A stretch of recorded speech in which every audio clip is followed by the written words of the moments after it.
மத்திய பாஜக ஆட்சியில் வேலை வாய்ப்பின்மையை கண்டித்து சென்னை அண்ணா சாலையில் உள்ள தாராப்பூர் டவர் அருகே மாணவர் காங்கிரஸ் கமிட்டி சார்பாக வடை சுடும் நூதன போராட்டம் நடைபெறுகிறது.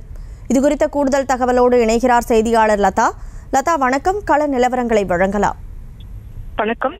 மத்திய பாஜக அரசு 2 கோடி மக்களுக்கு வேலை வாய்ப்பு வழங்கப்படும் எனவும், அதே போல ஒவ்வொருவரினுடைய வங்கி கணக்கிலும் 15 லட்சம் செலுத்தப்படும் எனவும் கூறியிருந்ததை குறிப்பிட்டு அந்த வாக்குறுதிகளை நிறைவேற்றவில்லை என்பதையும் குறிப்பிட்டு, அதே போல வேலை வாய்ப்பு வழங்காமல் மோடி அரசு வாயில் வடை சுடுவதாக கூறி வடை சுடும் போராட்டமானது நடைபெற்றது. குறிப்பாக சென்னை அண்ணா சாலையில் இருக்கக்கூடிய தாராப்பூர் டவர் அருகே மாணவர் காங்கிரஸ் கமிட்டியை சேர்ந்த 30க்கும் மேற்பட்டோர் இந்த நூதன ஆர்ப்பாட்டத்தில் ஈடுபட்டு இருந்தார்கள். மேலும் இந்த ஆர்ப்பாட்டத்தில் காங்கிரஸ் கட்சியினுடைய சட்டமன்ற குழு தலைவர் ராஜேஷ்குமார், மாநில பொதுச் செயலாளர் சிரஞ்சீவி, மாவட்ட தலைவர் திரவியம் உள்ளிட்டோரும் பங்கேற்று இருந்தார்கள்.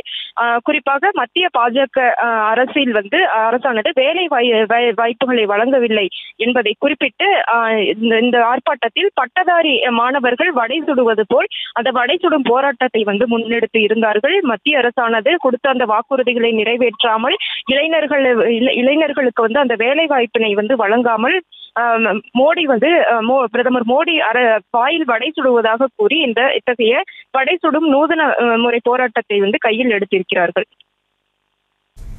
விவரங்களுக்கு நன்றி லதா.